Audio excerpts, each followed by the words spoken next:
long journey to go. We have to keep on working hard. We have to dig deep and fight. We have to push. We have to keep going. We need to change everything. We need to show them. We need to continue like this. We have to stay focused. We never give up. Together, we are stronger. In football, there's always another match. Everything is possible.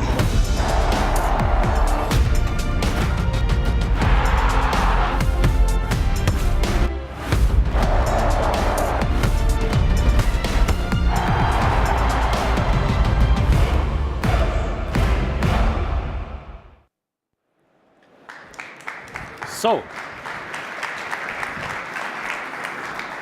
thank you very much. Thank you very much to hub.berlin for the invitation, and I'm happy to talk in 80 minutes and 57, 56, 55 seconds about the transformation power of the Bundesliga. So, talking about the Bundesliga, you see, you just saw some pictures that we provided for you. Football as it's meant to be. This is what we claim all over the world as the Bundesliga. We think the Bundesliga is football as it's meant to be. You have standing terraces, you have 27% women in the stadium, you have the lowest tickets prices, we have 43,000 people in average in every game, which is the highest average of attendance after the NFL worldwide. So this is why we say football as it's meant to be. But talking about football as it's meant to be, you're talking also about reliable serial event. We are 9 months a year on air, and we are not have to rely on a single director, on a single actor, or on a single writer. Since 1963, 530 players, year by year, bringing up the Bundesliga for 9 months a year. And every August, we start again with match day 1. But we're not only serial. Talking about the Bundesliga, you're also talking about a very strong connection between the fans and the clubs. Asking the Bundesliga, and in Germany, 40 million people, 40 million, which is half the country, is interested in the Bundesliga, asking them, why are you following the Bundesliga? Why are you following the Bundesliga on stadium, in the media or on TV? 72% say, we are following the Bundesliga in dependency of my favorite club. And when you talk about the Bundesliga, you're talking, in fact, about 5 competitions. It's the competition about the championship, very often Bayern Munich the last years. It's the competition about who plays the Champions League, who plays the Europe League, who goes to the relegation matches, and who's relegated. So 5 different competitions in one competition. And therefore, if you follow your club in dependency of the performance of the club, you see a lot of competitions where your club can be involved in. So not only serial, but also strongly connected between the fans and the product. And the third thing is, it triggers engagement. It triggers engagement no matter if you're in the stadium with your friends, if you sit at home on the couch, if you're texting while you're with your friends while the game, or just shouting to the TV set. Somehow you're engaging yourself. So football as it's meant to be means also it's serial, it's strongly connected, and it triggers engagement.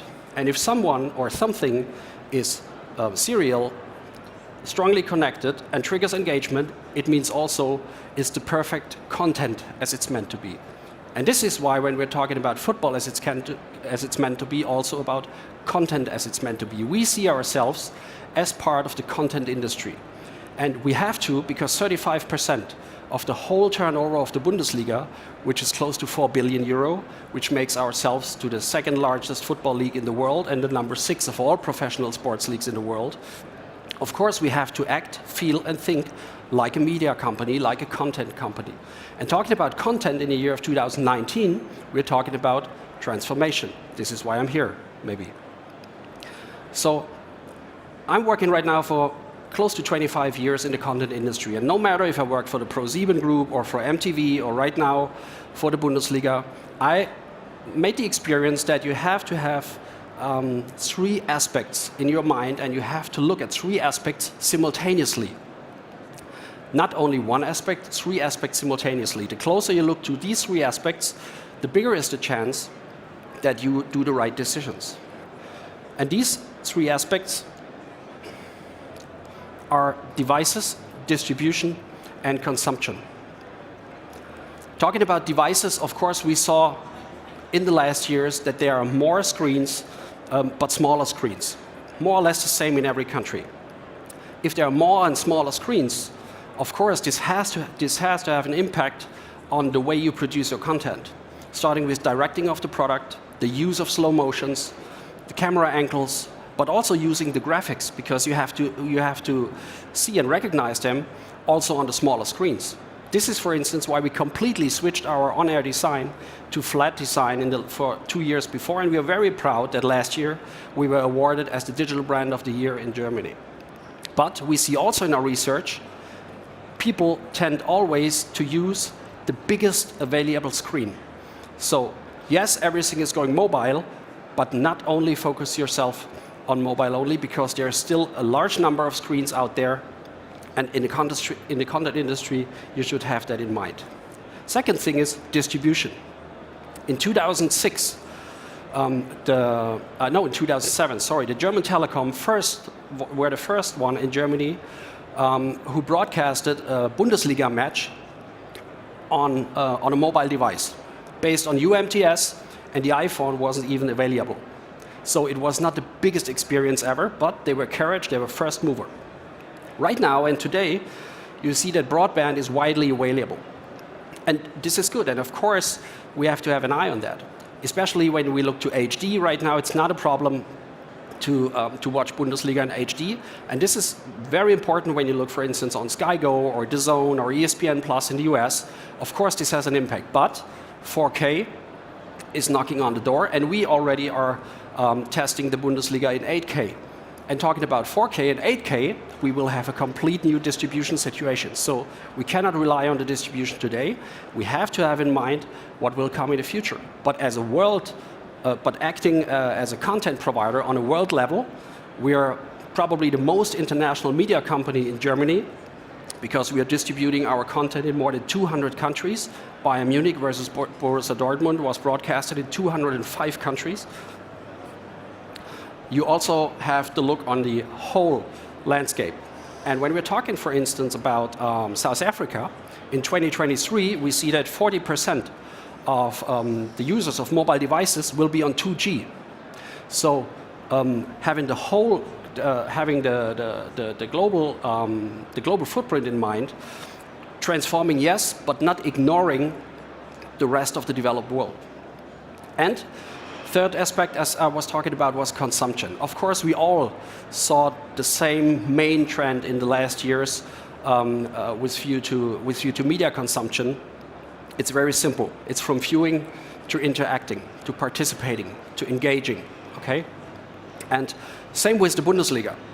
And we are very, very focused on especially this trend, because we see that the next generation, which will be the grown-ups of tomorrow, Generation Z, will be will have a very different view how they will consume football or a soccer game or any kind of sports. So we just made a study with a university in Germany about the Generation Z, and what we saw, for instance, that Generation Z has, when you ask them about the ideal duration of highlights, they have a completely different expectation compared to baby boomers or Gen X or Gen Z.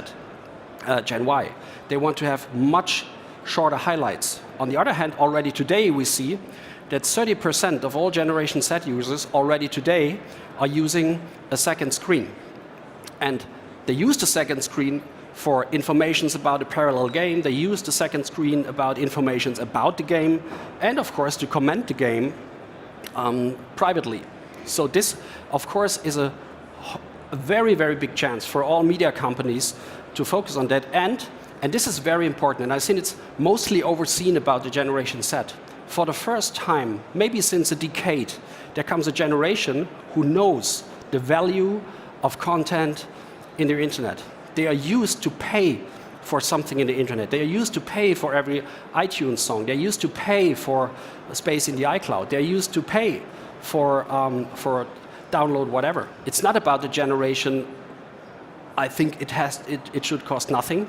They know that content has a certain value. This is a big chance for all media companies, by the way, out there, also for editors and newspapers. So we're focusing on the Generation Z, but what we also saw is still 80% of Generation Z, as long as it's available, they're using the big screen. This is why I said before, people tend to use the biggest available screen. And this is something that you should not forget when you're talking about content in a transforming era. So, talking about devices, talking about distribution, talking about consumption, what means that for us as an organization? As I said before, 35% of our turnover, of our revenue, comes from media. Right now, we have the second largest media contract for a football league worldwide. The contract is worth 4.6 billion euro over 4 years, and it's one of the top 10 most valuable media contracts for sports leagues worldwide. But also there, the industry transforms itself, and this is why we have to transform ourselves. So, what happened in the past? In the past, you saw over the years, starting in the 70s, 80s, especially the 80s, there were cable out there, okay? And then there came the next new technology, which was end of the 90s, satellite. This is why Sky is called Sky, because it came over satellite. It's the name Sky. And then we saw IP, TV, and web, and then mobile. And right now we're talking about broadband web, and broadband mobile. And with every new technology, you had a new player, you had a new device, you have a new distribution situation, and you have new ideas about business models. And as a sports league, in fact, it was relatively easy. Every few years, you were doing a tender, you do an auction, and people were coming, and the new players, they bid, and the old players bid, and the money was going up. In the future, there will be no new technology anymore. The technologies are already there. So there's no fantasy coming from new technologies. And the existing players, or some of the new players, they are only using the existing technologies and the existing devices in their own individual business model. Nothing more is, for instance, DAZN, or Amazon Prime, or Netflix, but also Sky Go, the existing players, or ESPN, who are using these technologies. So as a league, we cannot rely anymore that there is a new technology out there with new devices and a new distribution situation and new bidders. As a league, we have to focus on the existing players, and this will change the way we are working on 35% of our turnover, which I said comes from the media. So in the past, what we were doing? In the past, we were selling media rights, mostly live rights. We were selling them to broadcasters, and the broadcasters were looking out to fans and hoped that the fans will watch. This will change. Of course, the live right will be for sure the core of the value creation, but it's not only about selling anymore. It's about engineering. It's about engineering content solution from Monday to Sunday, starting with Monday again. And it will contain the live right, it will contain archive, it will contain data, it will contain special solutions for second screen, it will contain white label solutions. We have to see our partners, the existing partners, as real media partners. It's not about squeezing out media partners anymore in the next auction to increase the turnover. It's about helping your partners to really reach their goals. This sounds very simple, but in fact it isn't. In fact it isn't. There was not so much sustainability in the past about working together from a sports league with its media partner. But we are talking about real media partnerships, and the fans we're talking about are participating and engaging much more instead of watching. And of course, there comes the new fantasy, and there comes the new value creation from. So, as the Bundesliga, we anticipated this development, and you can say we prepared ourselves for a decade for this moment to come. Because what we have done over the year is that we created a fully integrated value chain of a media company. We're not organizing just a game so that 11 meets 11 on Saturday to play. We are a fully integrated media company right now who fully controls and subsidiaries with main partners the whole value chain. So starting with data, we run our own data company, Sportech Solution, which is 75% subsidiary of the Bundesliga, and 25% is Delta Tre, one of the most well-known and most experienced data companies in the world of sports. Production. We have our own production company. We founded our company Sportcast in 2006, and right now we are the most experienced company in the world of live football production because they produced over 8,000 games over the year.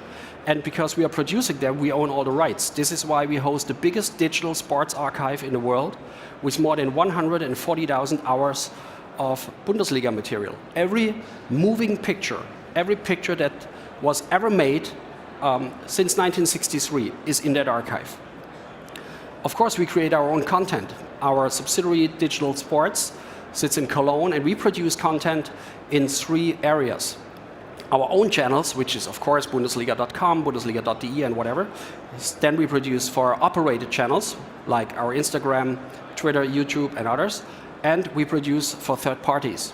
There we produce white label content, which can be used for media company all around the world, in Thailand, in Indonesia, in Denmark, in Poland, who have not the editorial power to focus on the Bundesliga.